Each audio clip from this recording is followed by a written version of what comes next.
C'est une soprano pas comme les autres qui s'apprête à chanter lors de la soirée caritative organisée par l'association France AVC.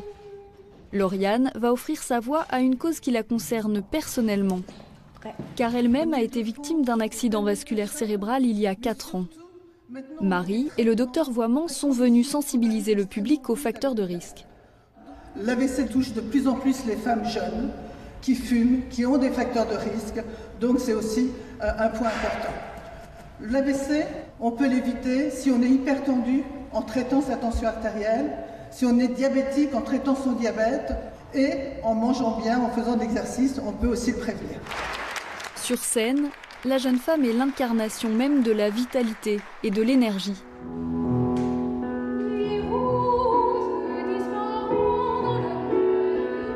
Difficile d'imaginer que la maladie l'a terrassée alors qu'elle venait juste d'accoucher.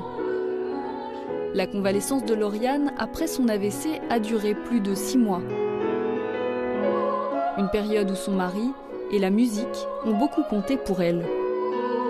Je n'ai pas eu de séquelles physiques ou à réapprendre le langage, mais j'ai dû rester alitée très longtemps.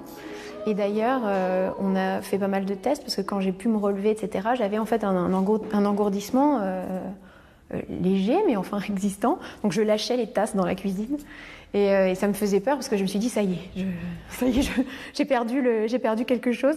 Donc on s'observe beaucoup quand on sort de ce genre d'épreuve et vos proches vous observent.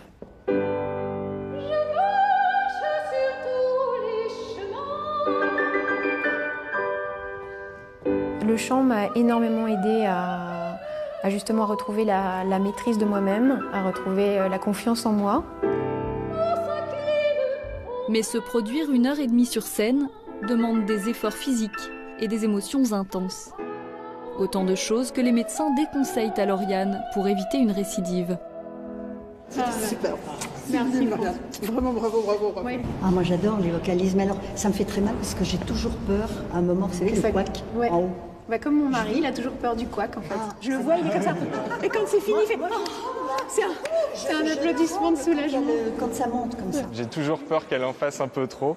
Et c'est vrai que je suis obligé un peu de la freiner, mais je ne veux pas non plus la freiner, puisque c'est quelque chose qu'elle arrive à mener brillamment. C'est ça qui a été difficile à canaliser, c'est que même je voulais vivre tout de suite. Et par contre, il fallait quand même faire très attention pendant des mois et puis après vivre avec une fatigue, vivre avec l'inquiétude de mes proches qui était presque... Moi j'avais un côté presque inconscient au tout début en fait, parce que je voulais justement vite reprendre une vie normale. Physiquement, le chant et aussi la gestion de la scène, c'est un self-control énorme. C'est pas quelque chose qu'on a de façon innée. On utilise le stress et on le transforme en énergie positive. Donc je dirais que ça me sauve en fait. Ça m'aide justement à gérer ce qui pourrait être dangereux pour moi. Aujourd'hui, Lauriane a renoncé à sa carrière d'ingénieure hyperactive. Elle veut profiter de chaque instant avec sa fille. Il y a 4 ans, sa vie de mère n'a pas démarré sous les meilleurs auspices. 6 jours seulement après avoir donné naissance à Clarisse, elle fait cet AVC hémorragique et se retrouve hospitalisée 15 jours. À son retour à la maison, très affaiblie, elle a interdiction de s'occuper de sa fille toute seule. C'est bête, mais on se sent vraiment tout nu, abandonné et vidé en fait. On a l'impression qu'on n'a plus rien alors qu'on vient juste de donner la vie. Elle va au bout. Mes premières sorties, ça a été pour la récupérer à la crèche. Donc c'était vraiment très important d'aller la chercher et en même temps, ça me demandait un effort phénoménal. C'est vrai qu'à ce moment-là, je m'excusais un petit peu partout. J'avais l'impression d'être la maman qui est vraiment, défaillante. Wow. Je pouvais avoir une céphalée encore en coup de tonnerre et j'en ai eu d'ailleurs à la maison. Donc ces céphalées en coup de tonnerre, elles sont tellement fortes qu'on peut effectivement lâcher un bébé ou on peut en avoir une dans la rue, tomber par terre. Donc on ne peut pas être seul en fait avec son enfant. Même s'il reste extrêmement rare, l'AVC du postpartum est bien connu des neurologues. En effet, le risque pour une femme de faire un AVC dans les jours qui suivent son accouchement est multiplié par 12. La principale cause de ces accidents vasculaires cérébraux du postpartum, c'est ce qu'on appelle l'éclampsie. ce qui est une augmentation de la tension artérielle, une hypertension artérielle, d'où l'importance de surveiller sa tension artérielle de façon très précise, ce que font d'ailleurs les gynécologues pendant toute la grossesse. Lauriane ne souffrait pas d'hypertension pendant sa grossesse.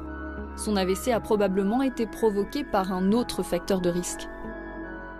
Ce même médecin qui a diagnostiqué le syndrome de vasoconstriction du postpartum a tout de suite posé la question à mon mari, lui a dit est-ce qu'on lui a donné un médicament pour stopper la montée de lait? Et c'était le cas. Donc je pense que j'ai fait 2 prises seulement de ce médicament, mais ça aurait été effectivement un facteur aggravant, en tout cas un catalyseur. Lauriane s'en est sortie sans aucune séquelle. Mais les consignes des médecins n'étaient pas compatibles avec ses envies de jeune maman. Ce qui a été le plus dur pour moi, c'est le renoncement à une nouvelle grossesse. On ne nous a pas formellement interdit une deuxième grossesse, on nous a juste expliqué qu'on n'en maîtrisait pas complètement les risques. Maintenant, effectivement, ça aurait été une grossesse sous surveillance maximum avec la possibilité d'un autre AVC et la possibilité que cette fois, il y ait des séquelles beaucoup plus graves. Consciente de sa chance, mais aussi de ses limites, la jeune femme a décidé de ralentir le rythme. On n'oublie pas, je pense qu'on ne peut pas oublier un accident vasculaire cérébral, quel qu'il soit. Donc forcément, on vit autrement et on remet de l'ordre dans ses priorités. Pour Lauriane, comme pour beaucoup d'autres femmes, il y a un avant et un après l'AVC. Elle, l'AVC lui a permis d'accomplir son rêve, se consacrer totalement au chant lyrique.